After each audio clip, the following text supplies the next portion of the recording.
In the previous video, we read about the difficulties faced by Vivekananda on his way to the US and the non-cooperative attitude towards the colored people made him helpless. He had nowhere to go and no one to help. His contacts in Madras also could not do much. The religious societies were not willing to support him. With a sudden turn of fate, he was supported by a lady in the train who introduced him to Professor J.H. Wright, and finally Vivekananda got the letter of recommendation and a ticket to Chicago. Vivekananda returned to Chicago. The train arrived late, and the dazed young man who had lost the address of the committee did not know where to go. Nobody would deign to inform a colored man.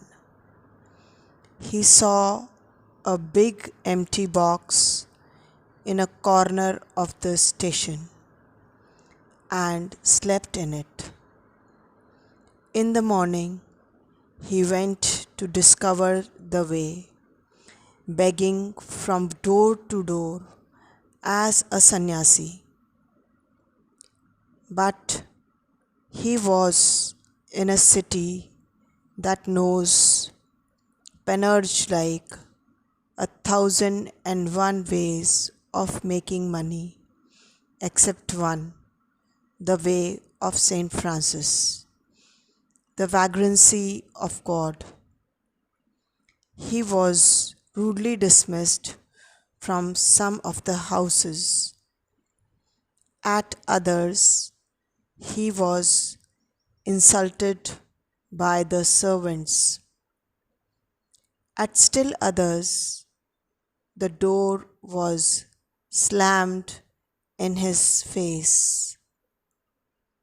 After having wandered for a long time, he sat down, exhausted, in the street.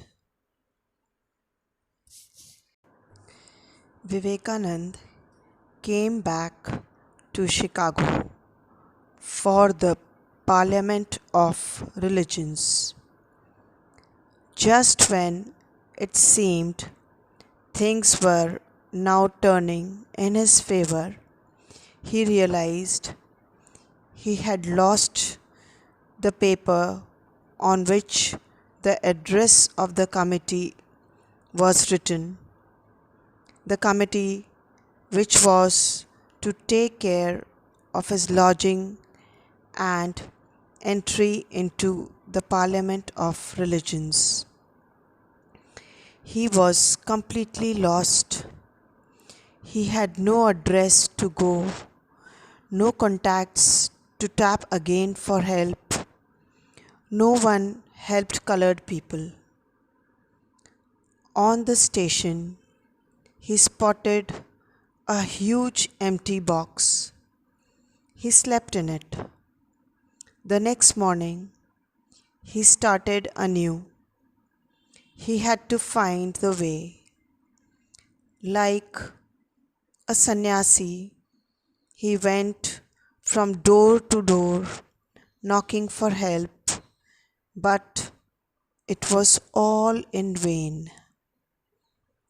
The writer says, like Penurge, a fictional character who was an extremely crafty knave, but a coward at the same time, who would follow others blindly to his own doom, like the story of the sheep that fell into the sea.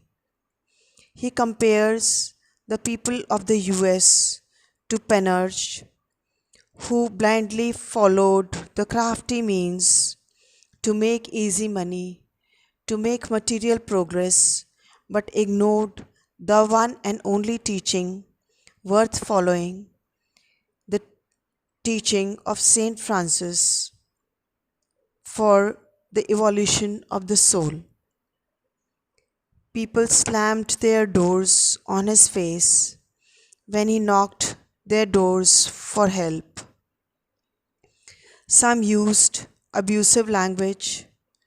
Not a single one was kind and polite. Leave alone help. He felt exhausted by walking for long hours and at last sat down on the street. He was remarked from a window opposite and asked whether he were not a delegate to the Parliament of Religions. He was invited in, and once more fate found for him one who was later numbered among his most faithful American followers. When he was when he had rested, he was taken to the Parliament. There he was gladly accepted as a delegate and found himself lodged with the other Oriental delegates to the Parliament.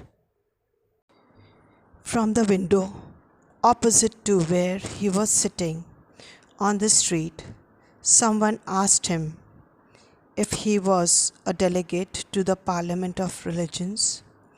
Most surprised and at the same time thankful to God, Vivekananda nodded.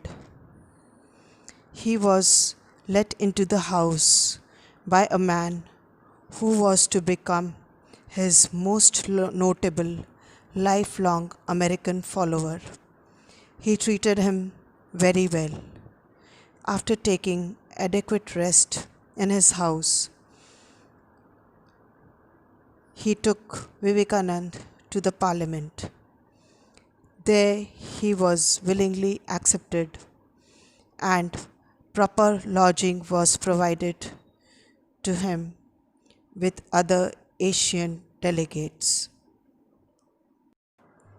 His adventurous journey, which had almost ended disastrously, brought him on this occasion into port, but not for rest.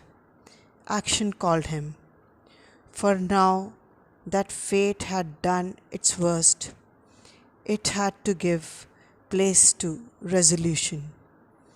The unknown of yesterday, the beggar, the man despised for his color by a mob, wherein the dregs of more than half a dozen of the peoples of the world meet, at the first glance was to impose his sovereign genius. A new chapter in his life was about to begin, and it needed renewed energy. The worst that could have happened did happen, and now it was a past. Fate had something far more challenging in store for Vivekananda. Now was the time for commitment. The unknown mendicant asking for alms from door to door and looked down upon because he was not white, a man judged wrongly because he did not belong to their race.